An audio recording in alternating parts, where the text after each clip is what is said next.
Daily practice set में आपका स्वागत है। चलिए आज का सेशन शुरू किया जाए। कह रहा है कि एक परिवार में 3 सदस्य हैं, ए है, बी है और सी है। सभी जो है घरेलू कामों को पूरा करने के लिए एक साथ काम करते हैं। तो उनके द्वारा एक साथ मिलकर काम करने में लगा समय जो है, ए के द्वारा अकेले काम करने में लगे समय से 6 घंटे कम और बी के अकेले काम करने से लगे समय से 1 घंटे कम है। सी द्वारा अकेले काम करने के लिए समय से जो है आधा समय कम है। अब समझिएगा, क्वेश्चन बनाने का तरीका देखिएगा। अगर 3 आदमी है, ए है, बी है और सी है, मान लेते हैं तीनों मिलकर टी टाइम लेता था, तो ए अकेले कितना टाइम लेगा? अब देखिए, तो ये जो है 6 घंटा कम ले रहा था, ये 6 घंटा ज्यादा, t+6। बी के बारे में क्या बोलेंगे? ये t+1 है और सी के बारे में क्या कहेंगे? ये 2t है। कैसे समझिए, क्वेश्चन में दिया हुआ है ना। यहां पर देखिए, तो क्वेश्चन में क्या कहता है, ए जो है अकेले जो काम करता था उससे जो है 6 घंटे कम लगाता था। तीनों मिलके जो काम कर रहा है, तो तीनों मिलके अगर टी टाइम में काम कर रहा था तो ए अकेले उसे 6 घंटे ज्यादा लगेगा, बी जो है 1 घंटा ज्यादा, और सी देखिएगा क्वेश्चन में क्या कहता है, आधा समय में पूरा करता है, तो ये दुगुना होगा। अब देखिए, इसका जब एलसीएम लेंगे हम लोग तो एलसीएम कितना हो जाएगा? अब देखिए, इसका एलसीएम क्या लिख सकते हैं? t+6, t+1 और 2t। कोई दिक्कत नहीं। अब ये हमारा अगर समय होता है तो ये क्या होता है? कार्य होता है।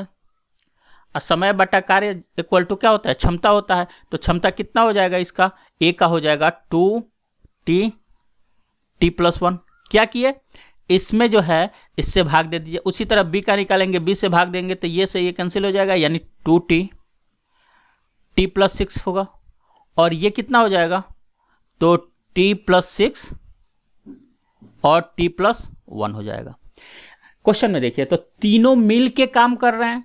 अब देखिए, तीनों मिल के किस काम को कर रहे हैं? यही काम ना कर रहे हैं, तो इसमें हम ये लिख सकते हैं, तीनों मिल के काम करेंगे, यानी टोटल काम t+6,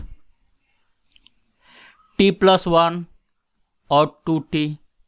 तीनों मिल के करेंगे, यानी तीनों का क्षमता जोड़ देंगे, यानी 2t, t+1, 2t, t+6 और ये हो जाएगा आपको t+1 और t+6। देखिएगा, जब तीनों मिल के काम कर रहे थे तो कितना टाइम में पूरा हो रहा था? टी टाइम में। क्वेश्चन में दिया हुआ था कि टी माने थे, टी टाइम में पूरा होता है। बस इस इक्वेशन को सोल्व कर देंगे, हमारा आंसर हो जाएगा। देखिए, तो क्या लिखेंगे? यहां देखिए, तो टी से टी कैंसिल कर देते हैं, ठीक है। चलिए इसको थोड़ा सा ऊपर कर लेते हैं। देखिए, तो अब क्या लिख सकते हैं? इसको क्रॉस मल्टीप्लाई गुना कर दीजिए। यहाँ कुछ नहीं है, मतलब 1 है। क्रॉस मल्टीप्लाई गुना करेंगे तो कितना हो जाएगा? तो हम लिख सकते हैं 2t² प्लस 14t प्लस 12, कोई दिक्कत नहीं, इक्वल टू ये सबको गुना करके लिखिए तो कितना हो जाएगा? 2t² plus 2t plus 2t² plus 12t plus t² plus 7t plus 6, कोई दिक्कत नहीं।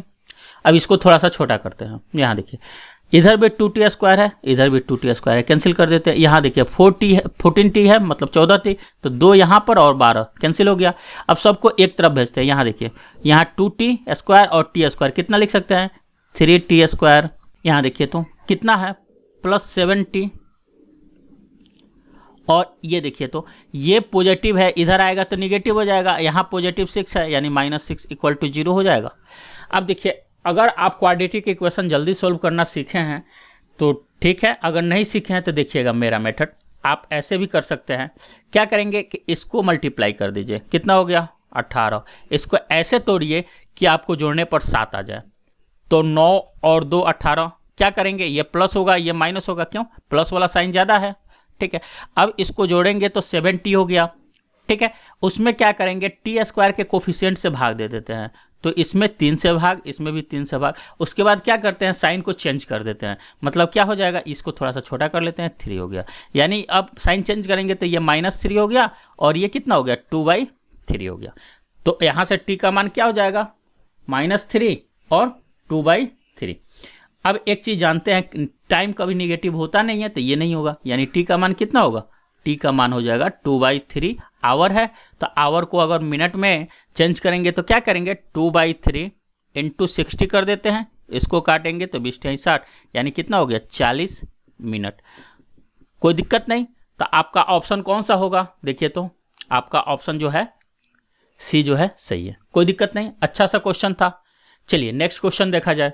चलिए सेकंड क्वेश्चन देखते हैं। क्या कहता है कि एक विद्यार्थी को 5 विषय में कुल जो है 60% अंक प्राप्त होते हैं। देखिएगा कह रहा है क्या कि 10, 9, 8, 7 और 6 के रेशियो में पांचों विषय में अंक प्राप्त होते हैं।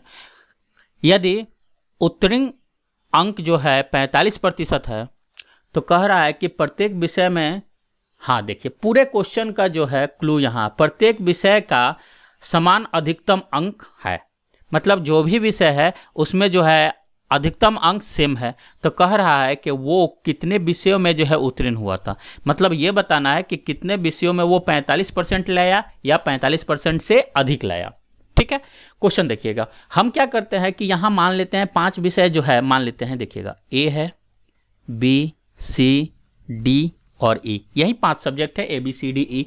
अब क्वेश्चन में क्या कहता है कि प्रत्येक विषय में जो है अधिकतम अंक जो है समान है। तो मान लेते हैं ये भी 200 मार्क्स का था तो ये भी 200 हो जाएगा, ये भी 200 हो जाएगा, ये भी 200, कोई दिक्कत नहीं। अब देखिए तो टोटल मैक्सिमम मार्क्स कितना हो जाएगा, अगर सबको सम करेंगे तो कितना हो जाएगा 1000। अब वो 1000 में से कितना प्राप्त किया है, तो क्वेश्चन में लिखा हुआ है कि टोटल का वो 60% प्राप्त किया। तो इसमें जो है वो उसको मार्क्स कितना आया, तो 1000 का कितना आया 60%, यानी 60% मतलब 60/100 कर सकते हैं ना। इसको काटेंगे मतलब वो 600 नंबर लाया।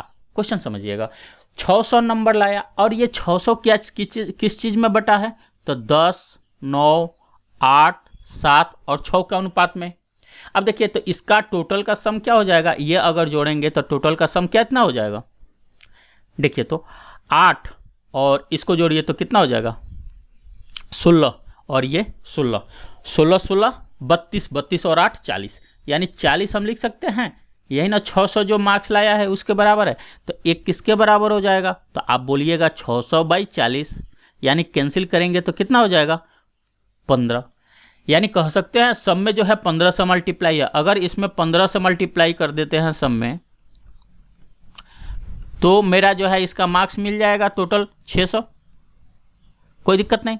अब देखिए तो इसको कितना मिला 150 मिला, इसको कितना मिला 135 मिला, इसको इस विषय में कितना मिला 120, इसमें कितना मिला 105 और इसमें कितना मिला 90।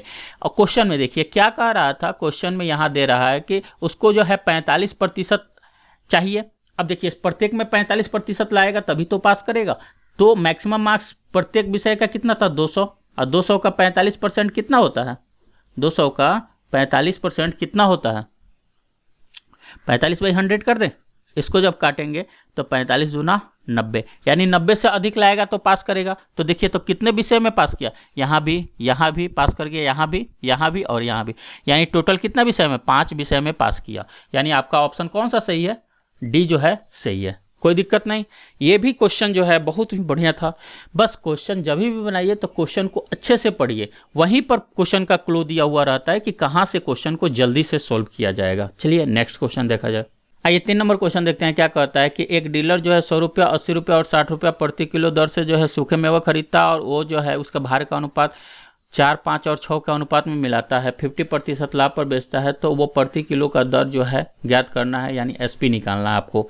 देखिएगा 100 रुपया के हिसाब से कितना खरीदा 4 किलो, 80 रुपया के हिसाब से कितना खरीदा 5 किलो और 60 रुपया के हिसाब से कितना खरीदा 6 किलो।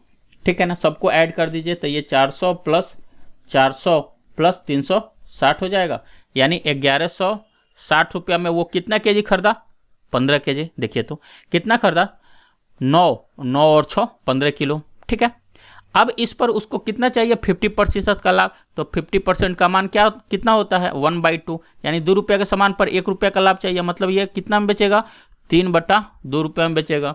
बस इसको कैंसिल कर दीजिए, आपका आंसर 3 से काटिए तो 3 से 3 × 5 = 15, 5 से काटिए तो 5 दूना 10, 5 × 15, 5 दूना 10, 2 से काटिएगा तो ये कितना हो जाएगा 116, यानी वो कितने के रुपये के अनुसार बेचा तो 116। कोई दिक्कत नहीं, चलिए नेक्स्ट क्वेश्चन देखा जाए। चलिए 4 नंबर क्वेश्चन देखते हैं। कह रहा है कि एक आदमी जो है 2,50,000 रुपया में एक ट्रक खरीदता है। ट्रक की वार्षिक मरम्मत की लागत खरीदे गए मूल्य का 2% है। उसके अतिरिक्त उसे जो है 2,000 रुपया वार्षिक कर भुगतान देना पड़ता है। पहले वर्ष उसके शुद्ध निवेश पर 15% का प्रति लाभ होता है, तो उसे ट्रक को कितने रुपया मासिक किराया पर लेना चाहिए। समझिएगा क्वेश्चन क्या दे रहा था। इसका जो है अगर हम कहें तो टोटल खर्च यानी कुल खर्च कितना हो जाएगा, कुल खर्च आपका कितना होगा, ये 2,50,000 में वो ट्रक खरीद रहा था, प्लस इस पर जो है खरीदे हुए मूल्य का कितना 2% उसको जो है मरम्मत के लिए लगता है प्रतिवर्ष, और साथ में जो है 2,000 रुपये का वो जो है टैक्स देता है। ठीक है, यहां से काटिए तो 00, तो ये कितना हो जाएगा 2,50,000 प्लस इसको अगर ऐड करेंगे तो कितना हो जाएगा 25 दूना 50 पर 2 0 5,000 प्लस 2,000, कोई दिक्कत नहीं। यानी टोटल कितना हो गया 2,57,000। ठीक है, 2,57,000 का वो पड़ा, तो उसको मंथली कितना हो जाएगा, मंथली 2,57,000 डिवाइडेड बाई 12 कर दें। अब क्या कहता है कि उसको जो है मंथ रिक्वायर रेंट कितना लगेगा, किराया। तो अब देखिए तो इस पर जो है 15% का प्रॉफिट उसको चाहिए, यानी 15/100 यहीं पर कर दे, बस आंसर हो जाएगा आपका। देखिए तो इसको कैंसिल कीजिए, तो यहाँ देखिए तो 00 से 00 कैंसिल, 3 से काटिए तो 3 5 15 और 3 से 3 चौका 12, कोई दिक्कत नहीं। अब इसको कैलकुलेट कर दीजिए, चाहे इसको काट दीजिए, 4 से काटिए तो इसको 4 से 4 छक 24, और यहाँ बचेगा 1 और 16, 4 चौका 16, 1 बचेगा, 4 दूना 8 और 4 5 20। अब इसको मल्टीप्लाई कर दीजिएगा तो हो जाएगा। यहाँ देखिए अब इसको मल्टीप्लाई कर दीजिए, हो जाएगा 50 25 के 5 हासिल 2 5 दूना 10 2 12 2 हाथ में 1, 5 चौका 20, 1 21 के 1 कैरी 2, 5 छक 30 और 2 32, यानी आपका कितना हो जाएगा 3,212 रुपया 50 पैसा। यानी आपका ऑप्शन कौन सा सही है, तो डी जो है सही है, कोई दिक्कत नहीं। चलिए नेक्स्ट क्वेश्चन देखा जाए। चलिए क्वेश्चन नंबर 5 देखते हैं। क्या कहता है कि प्रेमा जो है एक दुकान पर 13,080 रुपया में एक छोटा सोफा सेट खरीदने गई। बिक्री कर पर 9% है उस पर। उसने दुकानदार से सोफा सेट के मूल्य से उस सीमा तक कम करने को कहा कि उसका बिक्री कर सहित जो है 13,080 रुपया का भुगतान करना पड़े।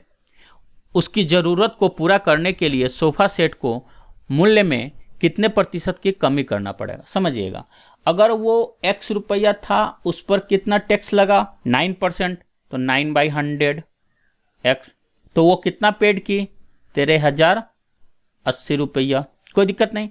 यहाँ से x का मान निकाल देंगे तो कितना हो जाएगा 13,080 और ये 100 ऊपर चला आएगा और नीचे में कितना हो जाएगा 109, कोई दिक्कत नहीं। अब इसको सॉल्व कर दीजिए। यहाँ देखिए तो इसको काटते हैं, देखिए तो एक मर्त में यानी कितना हो जाएगा 109, यानी बचेगा कितना 21 और यहाँ 8, तो 9 दूना 18, 2 मर्त में यानी 0, यानी कितना में 12,000। मतलब उस जो है सामान का मूल्य 12,000 था और उस पर जो है इसका 12,000 का 9% टैक्स यानी 1,080 रुपया एक्स्ट्रा, यानी 13,080 रुपये में पड़ा। लेकिन वो क्या बोली दुकानदार को, आप जो है इसका मूल्य सीमा में इतना कम कीजिए कि इसका बिक्री कर सहित जो है हमको 13,080 रुपया में पड़े। क्वेश्चन में देखिएगा, तो वो जो 13,080 रुपया में पड़ता लेकिन उसका एक्चुअल मूल्य कितना 12,000 था, तो कितना बढ़ाया तो 1,080। अब किस पे, यहाँ देखिए क्वेश्चन में लिख चुका है कि सोफे सेट के मूल्य की सीमा कम करने के लिए वो बिक्री कर सहित जो है इतना रुपया का भुगतान करे। क्या किस पर कम करेगा, तो वो बिक्री मूल्य क्या था 13,080 और परसेंटेज निकालना आउट ऑफ 100, कोई दिक्कत नहीं, 0 से 0 काट दीजिए, बस इसको कैलकुलेट कर दीजिए तो आपका आंसर आ जाएगा। यहाँ देखिए तो 4 से काटते हैं तो 4 दूना 8 और 4 7 28, 4 से काटिए तो 4 तिहाई 12, 4 दूना 8, 4 सत्ते 28, कोई दिक्कत नहीं। अब इसको कैलकुलेट कर लीजिएगा, यानी आपको कितना लिखेंगे 2700 बाई 327, ठीक है। अप्रॉक्स में देखा जाए तो ये कितना हो जाएगा, सबके सब जो है नज़दीक वैल्यू है, इसलिए आपको इसका जो है कैलकुलेशन करना पड़ेगा। यानी इसको कैलकुलेट करिएगा तो आपका आएगा 8.256%, यानी अप्रॉक्स लेंगे तो कितना 8.26%, यानी बी ऑप्शन आपका सही होगा, ठीक है। चलिए क्वेश्चन नंबर 5 का एक और मेथड देखते हैं। एक्चुअली होता क्या है, जब आपका आंसर जो है परसेंटेज में मांगे ना, तो ये जो मेन वैल्यू है इसका यूज नहीं करेंगे, उसका तरीका बताते हैं कैसे। देखिएगा क्वेश्चन में क्या कह रहा है कि प्रेमा जो है एक दुकान से 13,800 रुपये में एक सोफा सेट खरीदने गई, बिक्री कर का दर जो है 9% था और वो दुकानदार से सोफा जो है उसी मूल्य सीमा तक कम करने को कहा ताकि उसको बिक्री कर सहित जो है 13,880 रुपया में मिले, ठीक है। उसके जरूरत को पूरा करने के लिए सोफा सेट के मूल्य में कितने प्रतिशत की कमी की जाए। देखिएगा 9% का मान क्या होता है, 9% का मान कितना होता है 9/100, यानी कह सकते हैं 100 रुपया का सामान को वो 109 रुपया में बेचा। अब देखिए तो इस पर कितना कम करना पड़ेगा, तो 9 रुपया किस पे कम करना पड़ेगा, अब तो इस पे ना कम करना पड़ेगा, यानी 109 पर आउट ऑफ 100 पर, तो कितना हो जाएगा 900/109। इसको कैलकुलेट करेंगे तो वही आएगा 8.26% अप्रॉक्स में, यानी ऑप्शन बी सही है, ठीक है। चलिए 6 नंबर क्वेश्चन देखते हैं कि जॉनी के पास 2 साइकिल है, एक रिक्शा है और रिक्शा का कीमत जो है 96 रुपया दिया हुआ है।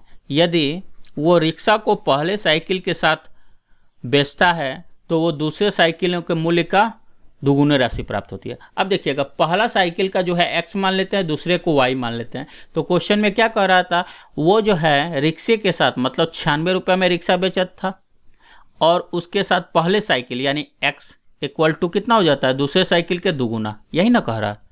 फिर आगे पढ़िए, लेकिन यदि वो रिक्शे के साथ दूसरे साइकिल बेचने का निर्णय करता है, यानी देखिएगा 96 + y, तो क्या कहता है, तो उससे प्राप्त होने वाली राशि पहली साइकिल के मूल्य से 306 रुपया कम है, यानी पहले साइकिल के मूल्य से 306, यानी पहले साइकिल का मूल्य x था उससे 306 रुपया कम है, कोई दिक्कत नहीं। तो कह रहा है कि पहले साइकिल का मूल्य कितना है, यानी x का मान निकालना है। अब क्या हम करते हैं, क्या इसमें से y को एलिमिनेट कर देते हैं, y को यहाँ से इसमें पुट कर देते हैं तो x निकल जाएगा। तो यहाँ देखिए तो y इक्वल टू क्या लिख सकते हैं 1/2 96 + x, कोई दिक्कत नहीं।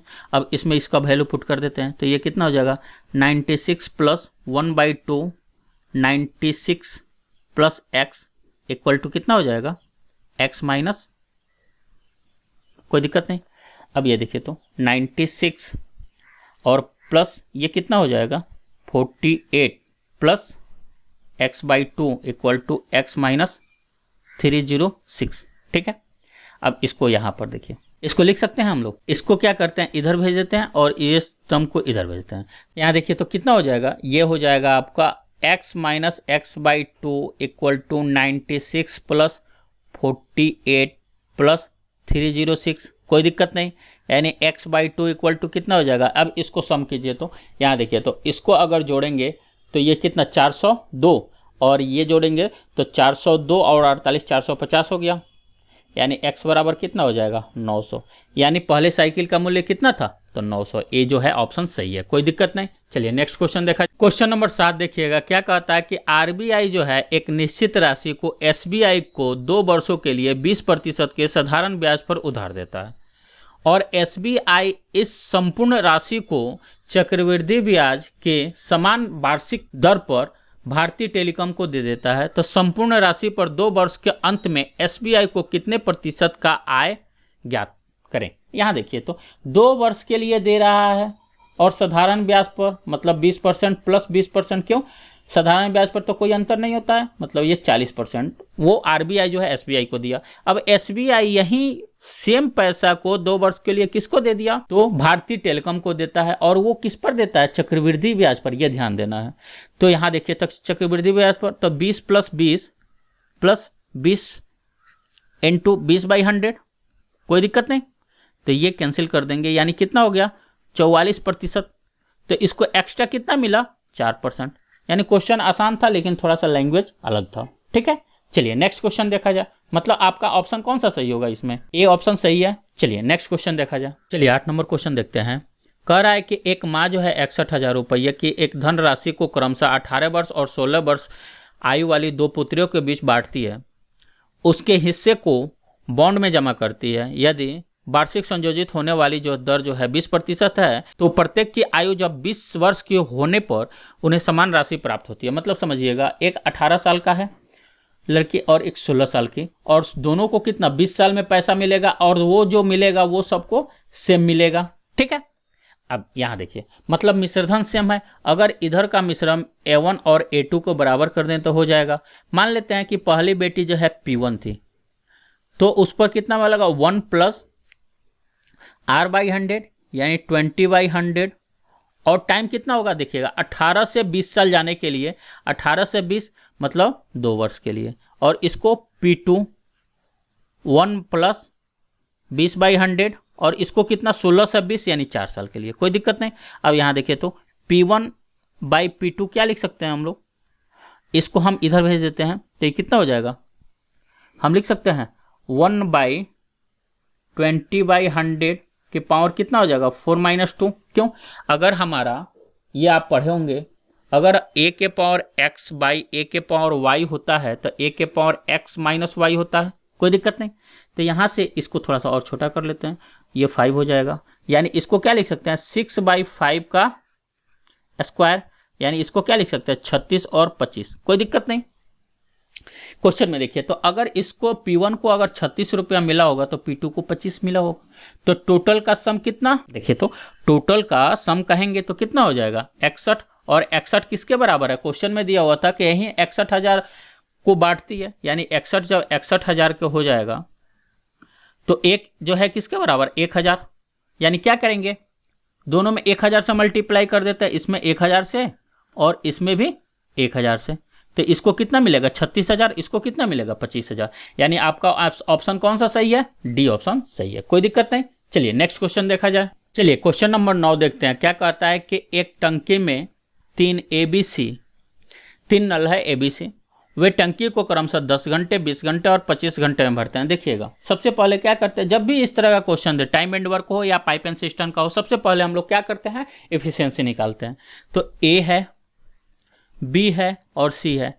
A जो है 10 घंटे में, B जो है 20 और C जो है 25। एलसीएम ले लेंगे तो कितना हो जाएगा 100। यानी ये कितना हो गया 10, 5 और 4, इतना काम करके छोड़ देते हैं। आगे देखिए, कह रहा है कि पहले इन सभी को एक साथ खोल दिया जाता है और 2 घंटे के बाद C को बंद कर दिया जाता है। मतलब 2 घंटे तक C चला, और 1 घंटे में कितना चलता है, देखिएगा 1 घंटे में कितना चलता है 4, तो 2 घंटे में कितना चलेगा 8। कोई दिक्कत नहीं। फिर क्या कहता है, और AB को चालू रखा जाता है। मतलब C बंद हो गया, AB चालू होगा। चौथे घंटे के बाद B को भी बंद कर दिया गया। देखिए 2 घंटा यहाँ और 4 घंटा यहाँ, मतलब 6 घंटा तो कौन चला, B चला। और B का जो है क्षमता कितना है 1 घंटे का, तो 5 का है, यानी कितना 30। यानी इसको जोड़ेंगे तो कितना होगा 38। अब देखिए तो 100 में से 38 तो भर चुका है, तो अब कितना बचा 72। ठीक है, तो पूछ रहा है आगे, शेष कार्य जो है नल A द्वारा अकेले किया जाता है, तो नल A द्वारा स्वयं किए गए कार्य का कितना प्रतिशत। अब देखिए टोटल जो है 100% में से ये कितना काम करेगा 72%। बस सिंपल सा हो गया। यानी आपका ऑप्शन डी जो है सही है। ठीक है, चलिए नेक्स्ट क्वेश्चन देखा जाए। आइए क्वेश्चन नंबर 10 देखते हैं कि एक नाव जो है A से B तक, जो कि है 10 किलोमीटर दूरी पर जलाशय के अनुकूल यात्रा करता है और फिर उसे बिंदु ये तक वापस आता है। नाव की वास्तविक चाल जो है स्थिर पानी में 3 किलोमीटर पर घंटा है। A से B तक यात्रा और B से यात्रा करने से 8 घंटे कम समय लगता है। A से B तक यात्रा में ठीक 100 मिनट का टाइम लेने के लिए नाव की वास्तविक गति क्या होनी चाहिए। क्वेश्चन समझिएगा, क्वेश्चन क्या दिया है, मतलब यहाँ से यहाँ तक A से B तक जो है आपका डिस्टेंस कितना दिया हुआ है 10 किलोमीटर। 10 किलोमीटर।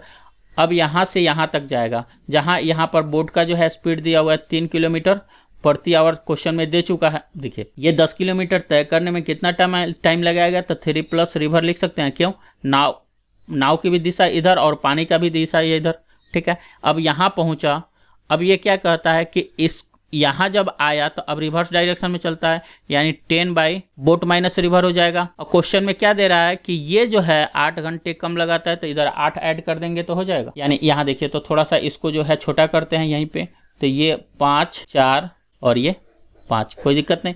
अब इसको जो है राइट हैंड साइड भेजते हैं, तो 4 इक्वल टू लिख सकते हैं 5 by 3 minus R minus 5 by 3 plus R. LCM ले लेते हैं तो कितना हो जाएगा, 5 कॉमन ले लीजिए, तो ये 3 minus 3 plus R minus 3 plus R लिख सकते हैं। और नीचे क्या होगा, A square minus B square, यानी 9 माइनस आर स्क्वायर, कोई दिक्कत नहीं। यहाँ देखिए तो कितना हो जाएगा 4 इक्वल टू 5, यहाँ देखिए 3 से 3 कैंसिल हो जाता है, यानी 2r इक्वल टू कितना लिखेंगे 9 माइनस आर स्क्वायर। इसको और थोड़ा सा छोटा कर लेते हैं, तो ये कितना हो जाएगा 2, यानी अब क्रॉस मल्टीप्लाई गुना कर देते हैं तो कितना हो जाएगा, यहाँ देखिए तो 18 minus 2r square equal to 5r, कोई दिक्कत नहीं। अब सबको एक साइड में लिखेंगे तो 2r square plus 5r minus 18 equal to 0 हो जाएगा। अभी थोड़ा देर पहले क्वेश्चन बताए थे कि हम लोग क्वाड्रेटिक इक्वेशन कैसे सोल्व करते हैं, तो ये दोनों को मल्टीप्लाई कर देंगे, यानी 18 दूना 36 हो गया। अब इसको 2 भागों में तोड़िए तो 9 चौका 36 होता, मतलब ये प्लस होगा ये माइनस होगा, तभी तो ये 5 आएगा, पॉजिटिव 5। अब क्या करते हैं, आर स्क्वायर के कोफिशिएंट से भाग देते हैं, मतलब 2 से भाग दे देते हैं। उसके बाद क्या करते हैं, साइन चेंज कर देते हैं। तो पहले इसको थोड़ा सा छोटा कर लेते हैं 2, अब साइन चेंज करेंगे तो ये कितना माइनस 9/2 हो जाएगा, और ये कितना होगा 2, कोई दिक्कत नहीं। यानी हमारा जो है रिवर का स्पीड कभी भी निगेटिव होगा नहीं, यानी पॉजिटिव होगा, यानी रिवर का स्पीड क्या हो जाएगा 2 मीटर पर सेकेंड। लेकिन क्वेश्चन यही नहीं छोड़ा है, 2 kilometre per hour, 2 kilometre per hour. लेकिन क्वेश्चन जो है आपको यहाँ पर नहीं छोड़ा है, वो क्या कह रहा है कि ए से बी तक यात्रा करने में ठीक जो है 100 मिनट का टाइम होना चाहिए, तो नाव की वास्तविक स्पीड ज्ञात करें। अब देखिए ए से बी मतलब क्या, इतना धारा के साथ चलेगा, यानी धारा के साथ चलेगा तो 10 किलोमीटर चलेगा, और बोट का अब निकालना है, रिवर का कितना दिया 2, और कितना टाइम लगाता है तो 100 मिनट, तो 100/60 कर सकते हैं, कोई दिक्कत नहीं। इसको कैंसिल कीजिए तो ये 0 से 0 कैंसिल हो गया, यानी b + 2 = 6, यानी b बराबर क्या हो गया 4 किलोमीटर पर आवर, कोई दिक्कत नहीं। यानी आपका ऑप्शन कौन सा सही है, डी। अगर इसमें कहीं भी दिक्कत हो तो प्लीज़ कमेंट बॉक्स में ज़रूर लिखें, ठीक है। आज के लिए इतना ही, बस, धन्यवाद।